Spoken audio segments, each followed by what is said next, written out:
So when it comes to budget cars, affordable cars, buying your first car, or budget buys in general, what you can afford is not necessarily what you like, and vice versa. I'm Dean Friederich. This is the second generation Suzuki Celerio launched in South Africa a couple of months ago. It's a budget hatchback.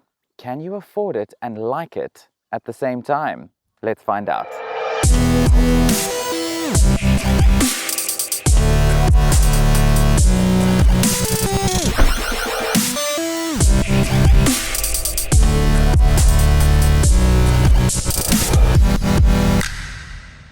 So the Suzuki Celerio is now in its second generation. It was released a couple of months ago, and if you ask me, I think this is a massive improvement from what the first generation looked like. Sorry Suzuki, no offense, love you guys, but the first Celerio was ugly. I didn't like it. I thought it looked weird. It had a very strange shape. It didn't really make much sense to me. But this second generation Celerio looks a lot better. It's actually quite funny because when I first posted on my Instagram stories that I was going to be reviewing this car, somebody sent me a message and said to me that the front of this car looks like a French bulldog. And now I can't unsee it. So you're not allowed to unsee it either. So you're welcome. But the look of this car has been changed completely, and I'm very happy about that. It looks a lot nicer. I just think it looks a little bit more, how can I say, funky. Yeah, it looks a lot more funky. It's got more personality now, whereas the last time, the previous generation, dare I say it, it didn't look like much, thought or innovation or anything like that went into the design of it. So this one looks a lot better.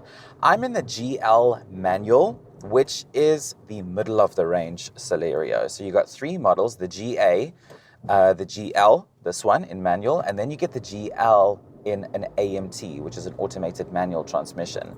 So this is the middle of the range, and it benefits from a couple of extra things that you might have seen on the outside. You've got the front fog lights, you've got the alloy wheels, things like that, just to elevate the exterior appearance just a little bit. And from an overall look perspective, I don't think that the new Celerio is a bad looking car. I think it looks decent. It's got a cute little personality. It's got a cute look. Very nice looking car.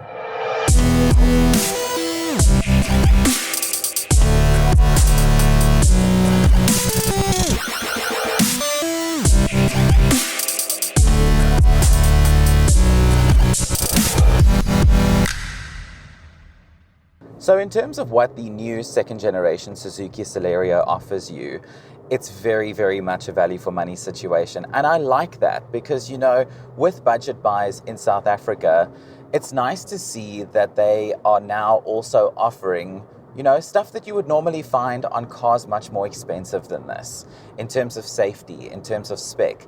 And safety was actually something that stood out to me quite soon after receiving this car on test, because I went onto the Suzuki website and downloaded a Celerio brochure and started doing some homework. You're welcome. See, I studied.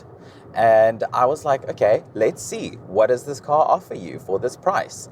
And the safety features are actually not too bad. So in this GL model specifically, you've got 2 airbags, driver and front passenger. You've got other nice features like ABS brakes. You've got electronic stability control. You've got emergency brake assist. You've even got auto start stop. I mean, car has now switched off at the robot. I have not seen auto start stop on a budget compact hatchback. I was very impressed by that.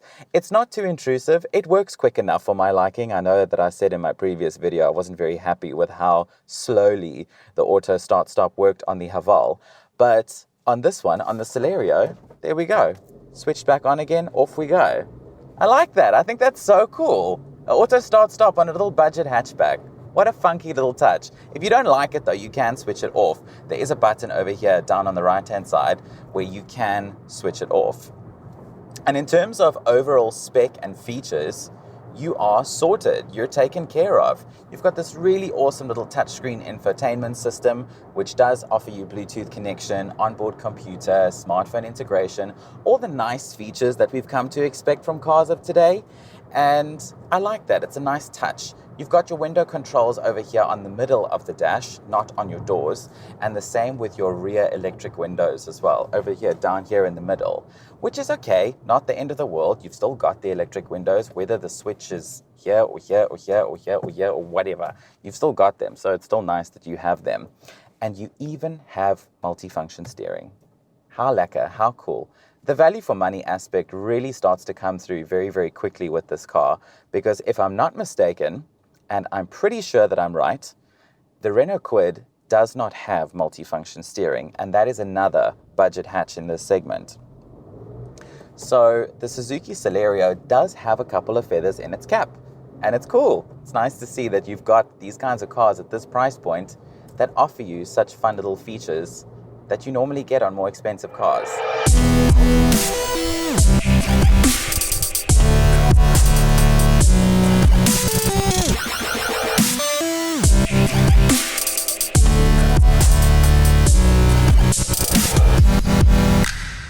So in terms of what powers the new Suzuki Celerio, mechanically all three models across the range are identical. They all have a 3-cylinder, 1-liter naturally aspirated engine, which produces 49 kilowatts, and 89 Newton meters of torque. And that doesn't sound like much, and to be quite honest with you, it's not a lot.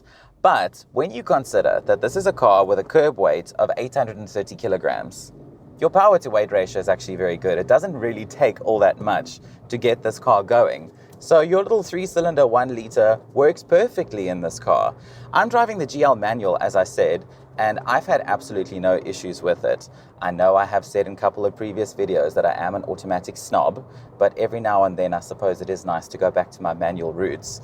And I have no issues with this manual. The clutch is nice and soft, gear changes are pretty smooth and easy. I do need to drop a gear to go up this incline. I mean, that is just the 1-liter life, so there's nothing I can do about that. But driving on the highways to work and back and things like that, I could pick up speed no problem. I could get up to 100 k's an hour, 110, 120. Just make sure you hold on to the steering wheel with both hands. Especially on like a really windy day here in Cape Town.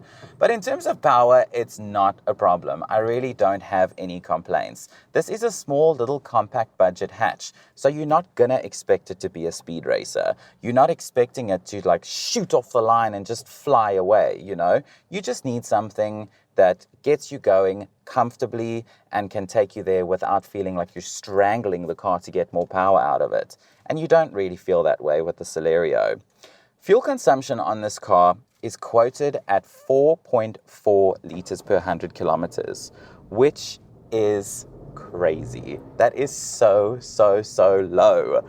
I mean, at the moment, the Suzuki Celerio is being noted as the most fuel-efficient car in South Africa, and I would tend to agree with that. However, I wasn't able to get to 4.4 liters per 100.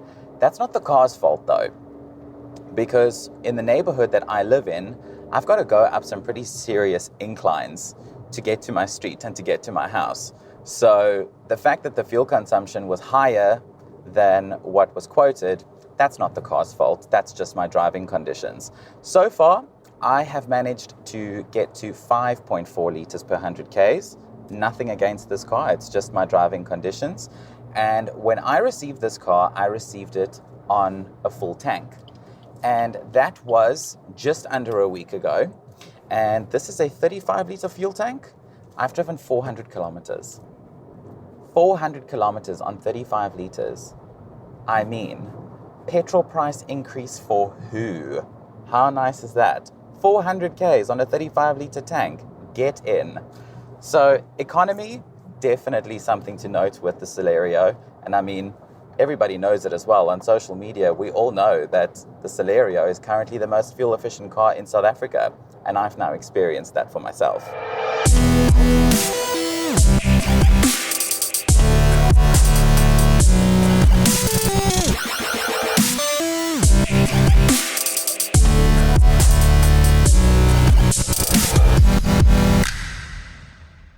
All right, so how much does a Suzuki Celerio cost? At the time of filming this video, The Celerio starts at a base price of just under 175,000 Rand.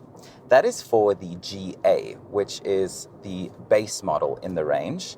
This one, the GL manual, this is just under 195,000 Rand. And then there is an AMT version, an automated manual in the Celerio, which will cost you just under 210,000 Rand. To be quite honest with you, I don't know if I would go for the AMT, just because I don't think it would be very, very comfortable. And even for somebody like me, who is a self-proclaimed automatic snob, I have had no issues with this transmission. The gear changes are very smooth and very easy. It's not one of those situations where, you're going to sit in traffic and then once you get to your destination, your one calf is twice the size of the other because the clutch, is so stiff. It's not one of those situations at all. This is very much a little urban hatch designed for the city. So your gear changes are very soft and very easy. So if you ask me, I think this is the sweet spot in the Celerio range, this model, the GL manual, because you have all the extra bits and bobs, the infotainment screen, the auto start stop, the multifunction steering, the rear parking sensors at the back.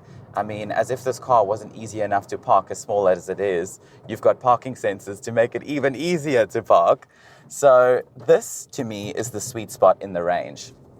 And then included in all three of those quoted prices, you have a 5-year, 200,000 kilometer warranty.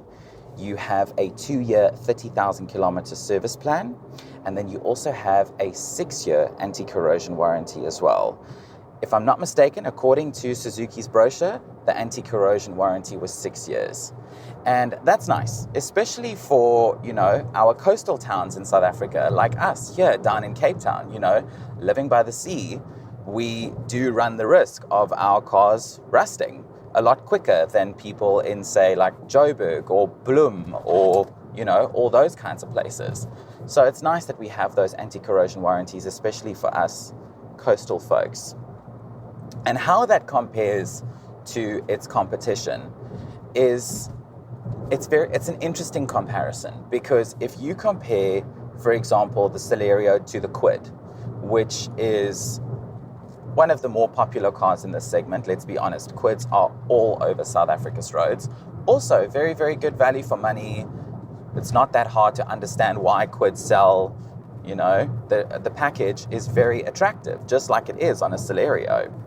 And I think it comes down to, brand loyalty, brand confidence, that sort of thing.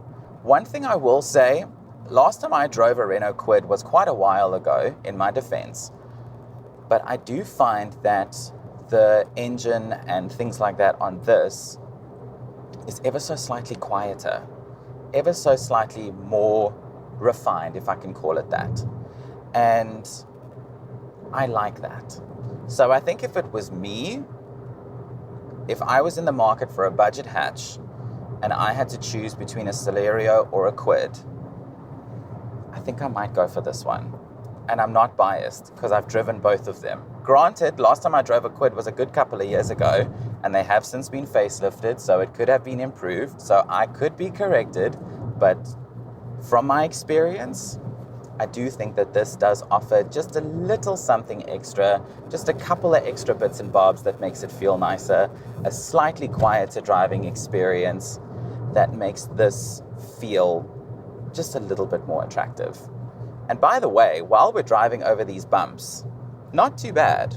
Not too bad at all. I mean, you don't see me shaking, rattling, and rolling all over the place. I'm sitting all right. Yeah, the road's a little bit uneven, so I'm going to sway from side to side, but I'm not like all over the place. I'm sitting comfortably. I'm fine. So nice to know that she's strong underneath as well. So, after everything you've seen and heard and found out about the new second generation Celerio in this video, is it a budget hatch that you can afford and like at the same time? I think it's got potential. I'm Dean Friederich. Thank you so much for coming to hang out with us and the new Suzuki Celerio today. Please remember to like this video, comment below what you think of the new Celerio, and subscribe so I can see you on my next video. I'm off to enjoy the rest of my day with the new Celerio, and I will see you very, very soon in my next video. Bye!